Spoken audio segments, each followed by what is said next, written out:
Look, you came back just in time. Hey, Jamar, how you doing today? Hi.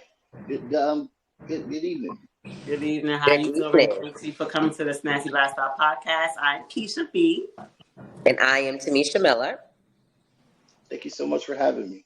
Good. So, tell us about yourself. Where are you from? Well, I am from Bridgeport, Connecticut. I currently reside in New Haven for right now. A lot of family from the South, have some Southern ties, but mostly a city boy. The South where? North Carolina. Oh, North Carolina. Okay, that's cool. All right, so what we talking about today? You know, we got some topics going on. Like I told you before, politics is a great topic to talk about. You know, so let's talk about some politics, some police brutality. You know, music, because you said that you're into music. You used to be into a band. You said, right? Yeah, yeah. Light Warriors and South One Social Club. Yep. Yeah. That's a band you was in? Yeah, those are. Yeah, I was in those two bands. They're still going on now, and they're doing great. So proud of them. But yeah, I decided to take a little bit of time off. I will be coming back, but not yet. So you was playing the instruments, singing. What were you doing? I was a percussionist, Okay. and also helped write songs. I also did lyrics. Oh, okay. Oh. You have an album. I saw something about you had an album. Yes, there is an album out called One. I would say it's more of a mixtape in a way because it's still the same song, but it's different versions from different artists around the world. Okay. Basically. Oh, I like that. That's nice. Yeah.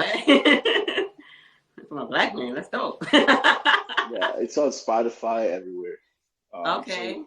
So I guess the concept is just like talking about being on the same mindset of liberation and decolonizing. As difficult that is to talk to a lot of people about that, but it's a good conversational piece. So to say, there's a lot of good stuff that's on that album, and yeah, people should check it out. It's really dope. Like, just look up Light Warriors. It's everywhere.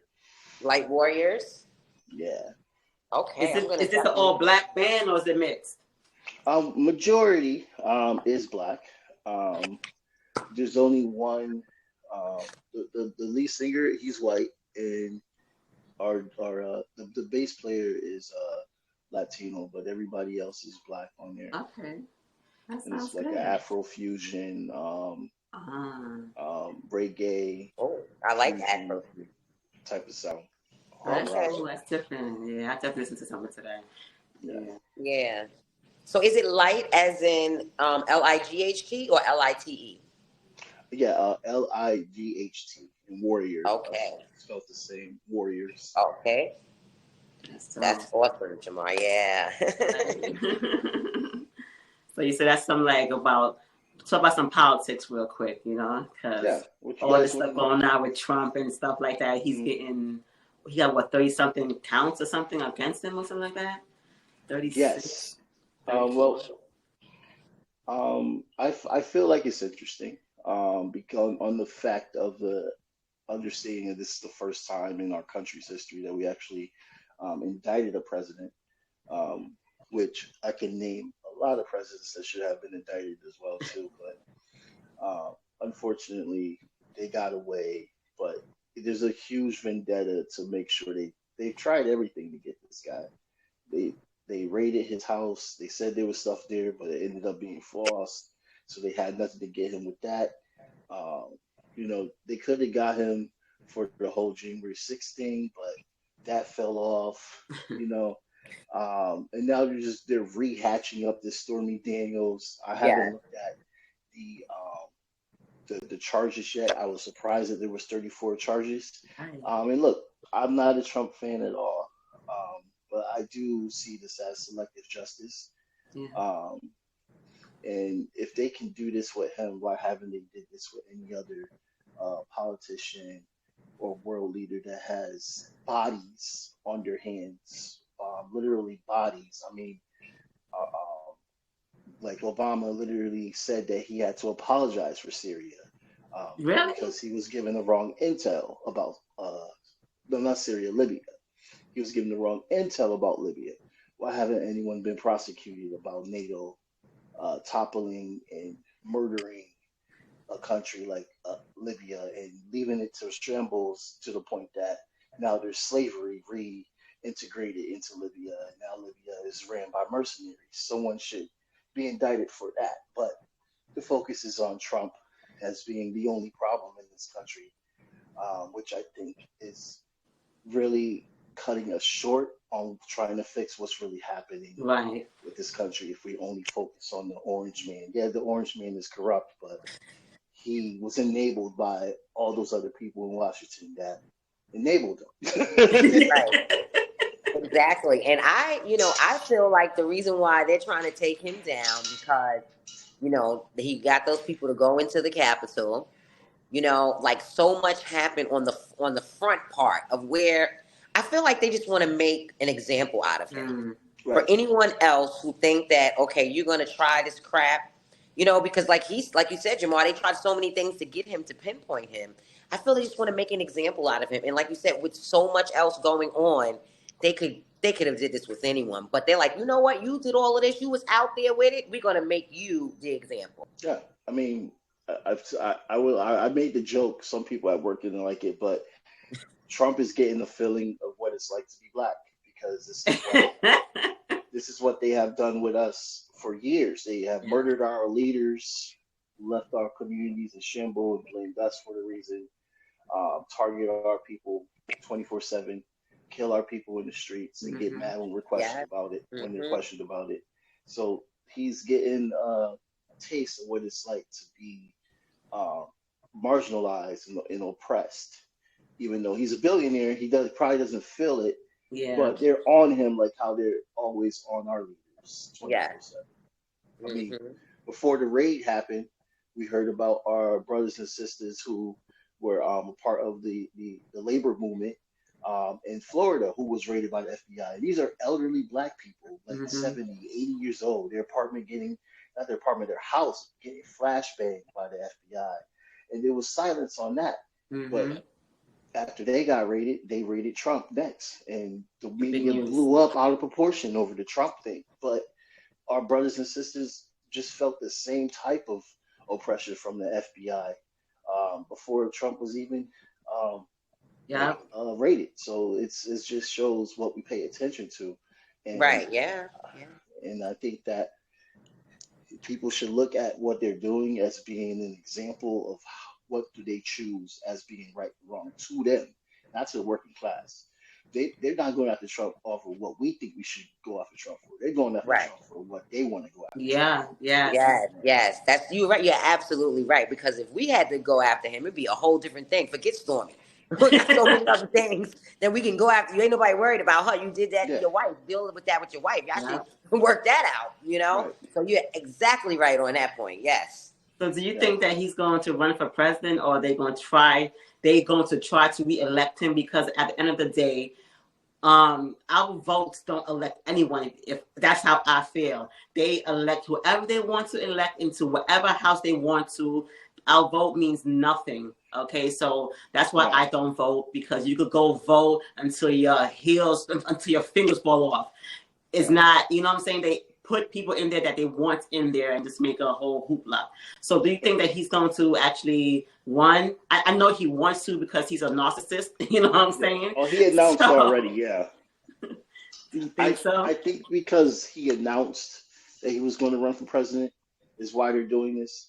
I really feel like if he would have never announced and held his announcement, we'd not see this in headlines. But the thing that people have to know is that you can run for president while in prison. A great man, W.E.B. Du Bois, who was a black socialist like myself. Everybody know who W.E.B. Du Bois is. He ran for president, and he ran for president while in jail, and he got 1 million votes. So he can run for president. And on the note of saying why you don't vote, I definitely don't ever try to shame people for not wanting to vote, because I know how effed up the system is. I just think it's stupid, because I mean, you out there, you're voting, you want these people to help you, to help your community. They're not going to do it. They're going to put who they want there, and that's that. I don't care if you're black, white, you voting. That's just what it is. But they paint a picture saying that, oh, if you vote, go out, you will help you. Yeah, but then when you go and vote, and then they put people in that you want in there, what happens? They don't do nothing. That book, when they open up that book, is a whole different story. Yeah. I mean, we see this now, unfortunately, with members of the squad. A lot of people aren't happy with what they're doing, and people are giving the excuse, or they're playing the long game. How long is the long game a good excuse? Yeah. I left the DNC because of those excuses. I was a part of it. I helped get everybody I can, and that was a Democrat, elected in my early 20s. Right. When I was volunteering in Stratford, Connecticut, Bridgeport, Connecticut, some parts of Stanford. I did everything I could. After the Bernie Sanders thing happened, I was so upset I couldn't do it no more. So that's my point right there. All that stuff happened, and who was there? Trump was there. You understand what I'm saying? So that is my point right there. We do these things. We go marching until our ankles hurt, till we don't have no soles on our sneakers and shoes, and nothing happens. You can march with your picket stick and all that all day long. Nothing is going to really change. Yeah, I mean, the thing is that, like, I found more changes when we were able to shut things down and target their money. That was the only way we was able to. Yeah, that's the only way, yeah. Little changes in New Haven. That's why I say you got to get into their pockets. Don't go to work. In order to get something, you have to sacrifice something. You know what I'm saying? For you and your family. Don't go to work. Don't drive on their highways. Don't pay no tolls. Don't do none of that. No bus, no train. Stay home for a whole month if you have to. But no one is willing to sacrifice and do that. They would just rather keep on going and just how it's going, just try to figure it out. Yeah, and that's a unique thing. That's a unique thing with our country. Which I still wish that there's a way that we could break that. Because you see in France, they hear about how the retirement rate is going up. They're out in the streets. Yeah. Millions of people marching. Mm-hmm. They hear that their pensions are getting screwed. They're out in the streets. Yeah, everybody. I wish the U.S. had that same mentality. We would get so much more done. And then you have Biden shipping all that money over to Ukraine, and where people over here, they're starving, they have no place to live, but you shipping billions of dollars over to Ukraine, but we don't have no money here to service Americans over here. That puzzles me. Right. It puzzles me as well, too. It's $150 billion, and we also received another $100 billion from Europe as well too. Europe is in shambles right now. People don't really see it on the news because they don't want to show it. Right. But when you look at independent media and look at media like Breakthrough News, which is a great news, working class channel that's on YouTube. People should check that out. They actually talk about working class issues. They bring people up from the areas that are hurting and let them have their voice. They are plugged into what's happening in the African diaspora and how Africa countries are now in a period of capitalism, and they're denouncing colonialism all over. You see them kicking out France. They share a lot of different perspectives, which I think people should check out, because it's showing how this Ukraine war is not, they don't care about the Ukrainians, our government. They only care about whatever they want from Russia. That's it. And Russia has never been a problem to me in my life. Russia didn't take away my grandfather's voting rights. Russia didn't tell the police to beat the shit out of me. Russia didn't make me poor or live a poverty lifestyle and struggle to put other working people against me so I could be able to survive. Russia didn't do any of that. Russia didn't take my health care away. So why should me as an American see them suffer, these Ukrainians and Russian people, and then think, oh, it has to be this way because Russia's a bad enemy? I don't see Russia as an enemy. People could fight with me on that as much as they want, but they're over there and I'm over here. And they have nothing to do with us here. They don't. You're totally right. They don't have anything to do with us here. Yeah. Right. And here's the thing. They have free healthcare in Ukraine now because of the military budget. So they're able to give them universal healthcare, but they can't give us universal healthcare. Yeah. I take a problem with that. Right. I really do. A lot of those countries have free healthcare, A lot of, yeah. education, and we just like here stuck like, and we supposed to be America, like the best ever. And just look at us, you know, and we talk about the police brutality as well, you know. I mean, I've been teaching, my son's 13, since he's like 3, 4 years old, you know, telling him about the police. You understand what I'm saying? Right, And yes. my daughter, you have to go to the females now, you know? Yeah. It's crazy. You gotta have that talk Yeah, you have to. and it's sad that we have to have that talk. And I tell people 24/7 that when you look at the ratios, it should be everybody out in the streets. It shouldn't just be the black people leading the black movement. But this is our legacy. This is what we are known for. We are always known for leading the movement because it's embedded into us since we got out of slavery. I mean, before the Civil War happened, 80 years before the Civil War happened, Haiti was able to free themselves out of slavery. And look, Haiti is still effed up because these countries that used to control Haiti are pissed that Haiti was able to give themselves independence. So now they have to give reparations to France of all countries every single year. And people wonder why Haiti is always poor and why Haiti is always suffering, because they are still paying for being able to free themselves. And that is how they see it here in the United States as well too. They didn't free us because they wanted to. They freed us because it was better business wise. Yes. Making too much damn money.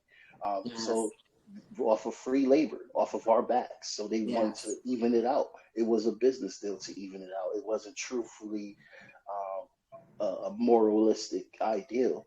And people could, try and dispute us on that. But I've read the Confederate Constitution. It was all about slavery.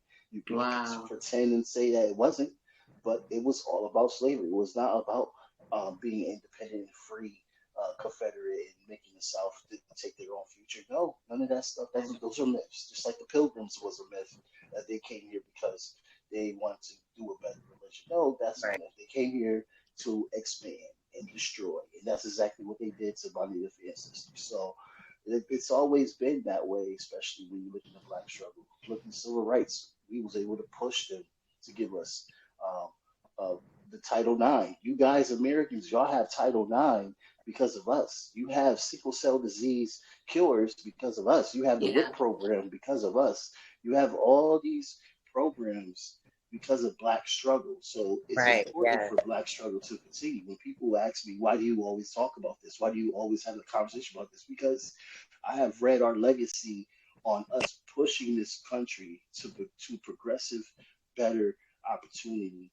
And I think it would be a smack in my face if I ignore our legacy, because not everybody knows our legacy. So I have to tell them our legacy. That's right. Why you have what you have because of the civil rights, because of Martin. And that goes to my question right here with those Black police officers that killed the young man. Now it's like you can't even trust your Black police officers as well as the white ones. You understand? So now what do we do now? Like what do we do? Since we can't trust our own Black officers that we thought that we could have trusted. Right. It's just crazy. And people were yelling defund the police, and I agree with that. But I think that capitalism has done it in a way, and they probably did it on purpose to make defunding the police look not like a possibility when it has been done in other countries. Right. It's none of these things that people mention, like these young kids mention, are new. Oh, okay. None of these things that these young kids mention are new. They're repeated from throughout history. And defunding the police, I'm actually pro abolishing the police and trying to figure out a new public safety system, which other countries have done before as well too, because we have an issue where the police were originally slave catchers and union busters. So they have a training that's over 200 years old that's just basically it's an update from their slave catching ways. It's not like it's actually have you ever seen, for example, have you ever seen an officer de-escalate an issue? No. Like, think about it. Like, Mm. I've never seen that. And Mm. why is that? Why can't they de-escalate? De-escalate. Yeah, they always pump it up and pump it up and just make it more and more and more. You know, do you think that we're like in slavery still? I call it modern day slavery. Me too. Yes. Right? Yeah. Capitalism needs modern day slavery, slave wages, which is straight up slave wages. They need separation so they can thrive. The oligarchs can thrive. They pay less taxes. We pay all the taxes. We take the burden, and they live lavishly. And they say, "Oh, well, if you get rid of us, how there's going to be jobs?" I'm in the union, and I feel that we should be unionizing more because you see Jeff Bezos and all these guys. They only care about if their yacht can fit under a freaking a bridge. Bridge, yeah. Right. They're more concerned about trying to go to space and all these things. No Yeah. one's concerned about if the people are taken care of. Yeah. If you're Jeff Bezos and you're almost a trillionaire, why are your workers on food stamps? Why are your workers not able to afford their health care? Yes. You're a trillionaire. They should be able to do anything they can. Yes. I agree. They should be able to buy houses. Yes. They don't need to be in apartments. They should be able to buy houses. You work for a Fortune 500 company, you know, at the Yale Hospital. Yes, it has its flaws, but the reason why I stay there is because it's a union. I have a pension, I have health care, and I have some job security. I have guaranteed a guaranteed schedule, guaranteed hours. All these things is what workers need, and it could be possible because these people make so much money, but they don't want to give it. You know, they don't want to give it, and that's what I do. That's basically what I do. I advocate for that. Yeah, the like you said, you have rent. I don't know how it is in Connecticut, but rent in New York. I believe I've seen like a 2-bedroom for like $2,000, and now a average person who's making $400 per week, that's $1,600 per month. You know what I'm saying? And if they're a single parent, how they gonna survive? Like literally speaking, like, and you know this can't happen mathematically. You know it can't happen, but they don't care. Right. And if they have kids that are more than 2 kids, that's even more harder to find housing. Yes. These luxury apartments, they only go up to 2 bedrooms or 3 bedrooms? 3 bedrooms, I think. Oh, they do go up to 3? Okay. Yeah. Because it's like, how can you even raise a family with this high-ass rent and less space? And less space.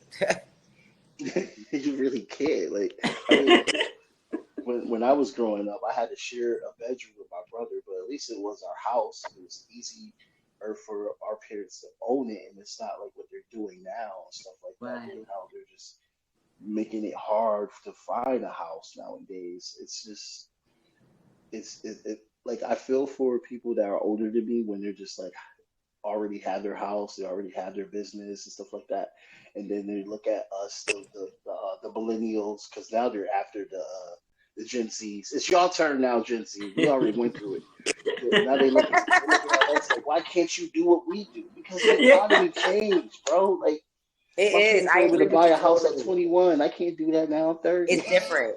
Yeah, it's different.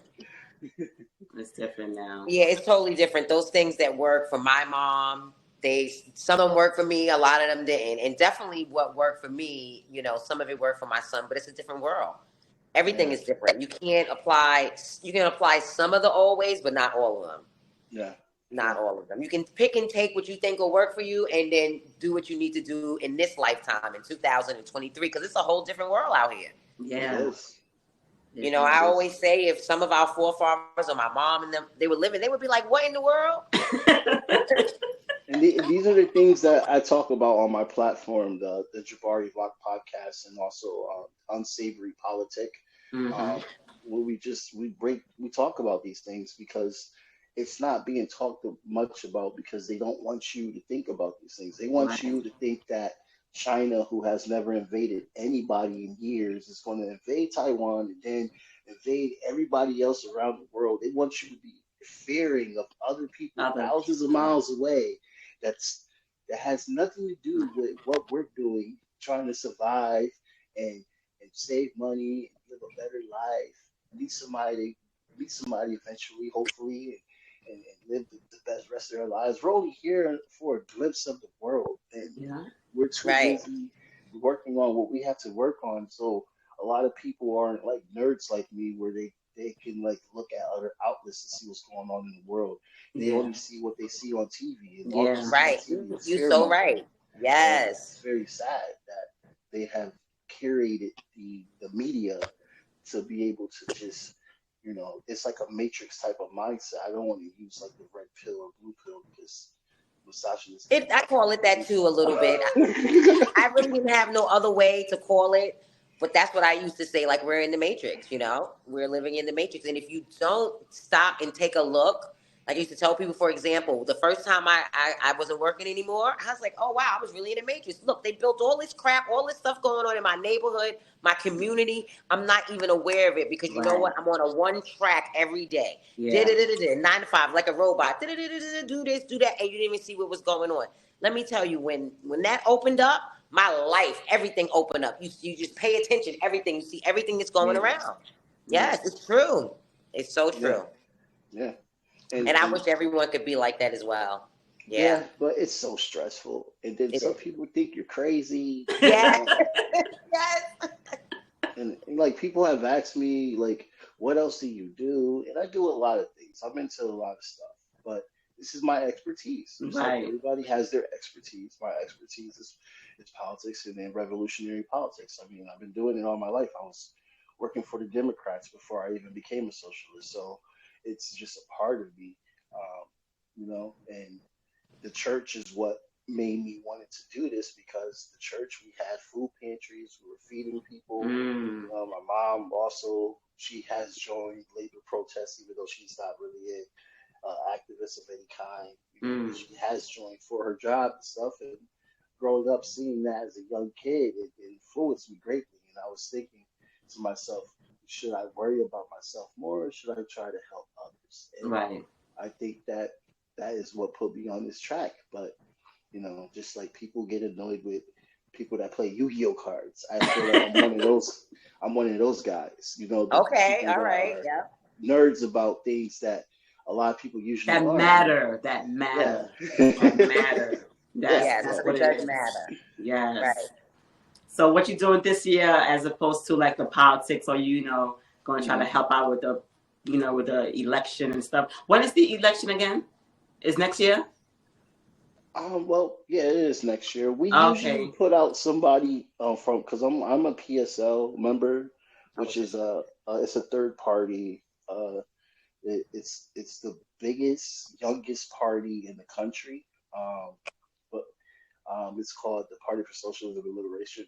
We basically are plugged into every single state, and we work on a lot of labor issues and police brutality, um, unions. We help out with a lot of different things. Also talking about foreign policy as well too. So we usually run a candidate, but I do also vote for either like a local Democrat or a Right. local independent, whoever I think is nice. But we don't participate really into the elections because we're seeing them as bourgeois elections. And the electoral college, as you were saying Yes. earlier Right. on, the electoral college was established to make sure that we don't have a Yeah. voice. And before the Yes. electoral college existed, people got to check their history when they gave this myth about democracy. We are not living in a democracy. This is a republic. You wasn't able to vote for your senators when in the 1800s. You wasn't able to do that. That's a new thing that they're allowing you to do. And the Supreme Court has always been powerful, and they're not voted in. The Supreme Court chooses whatever they want to choose. How is this a democracy when we have the Supreme Court to just be kings when they want to be kings? So we don't really participate into the system, but we do run candidates to talk about labor issues and all this stuff to get people more aware because we know we're not going to win. Yeah. We know we're not going to win. I'm right now this year I am involved in police brutality work. Emma Jones, her son Malik Jones was murdered in 1998.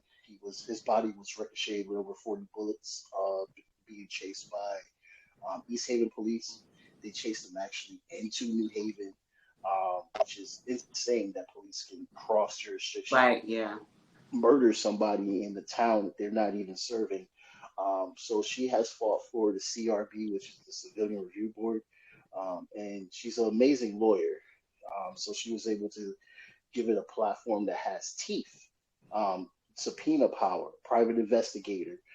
So New Haven has that passed. New Haven is actually the first city in Connecticut to pass that legislation. But the CRB is being ran, and I'm going to say it now because I haven't spoken about this unless grassroots wise. So this is the first time I'm saying this on a platform such as this. So thank you guys so much for having me on. Thank you. The CRB is being ran now by people who are friendly to the police department. And you are starting to see what is supposed to be civilian ran, it's being ran with the influence greatly by the police. So that's the difficulties of right now, which is, as a socialist, I'm not surprised because once you start working into the system and trying to put reforms into the system, these things happen more commonly. But if we can get the Civilian Review Board to be civilian-led once again, it's going to be some hard work, but that is the focus right now that I'm working on this year. But it's kind of sad because she fought 30 years for this Civilian Review Board to happen, and it finally happened. And now, since COVID happened, things got lax, and now you're seeing a total coup of just friendly people that love cops, and the police are getting everything they can. It's really weird when you sit in these meetings and you see the police officer defending the person that has all this is public, so people can see this. They literally defend the person that has a complaint on them in the meeting. They're not supposed to do that. The civilians are supposed to decide on whether or not it should be dealt with. But the police are there giving a defense to these crooked people, and it's actually, it makes you regurgitate just thinking about it, because this is exactly what people are saying, and no one is actually, we have a Civilian Review Board that has subpoena power, and also has the right to hire a private investigator, and no private investigator has been hired, and they haven't subpoenaed not one damn police officer yet. So it's like, what is it there for? Right. You can't do what it was made for. Right. That's all the rules was made for them, and they are actually going by it very well. Yeah. But thank you so much, Jabari. Please tell Jamar, right? I'm sorry. I was gonna call you Jabari because, like I said, my cousin name is Jabari. So that's why I asked you, are you Caribbean? That's like a West Indian name. I get that all the time because I play African percussion. So people have always asked that. I'm Black American. My family's from the South. Okay, so tell everybody where they can find you at. Yes, you can find me at Jabari VOC Podcast. So it's Jabari VOC Podcast. You can also find me on Twitter, Instagram, just put Jamar Jabari. I am every single where Anchor allows me to be on. So yes, please check it out. Right now, I'm injured, so I am not actually doing anything this week, but I will be back vigorously with new episodes the following week if the injury is better. What's wrong? I just injured my leg at work, so I'm just, dealing with that. Okay. Well, hope you get better. Yeah, better. Thank you. Yeah, and so we like to back in the streets. Yes. Like to thank you for actually just blessing the platform, and it was a great conversation. We shall do this again. We appreciate you, and we'll see you soon. See you soon. Thank you so much for having me, and I hope you guys have a good night. Thank you, you too. Bye.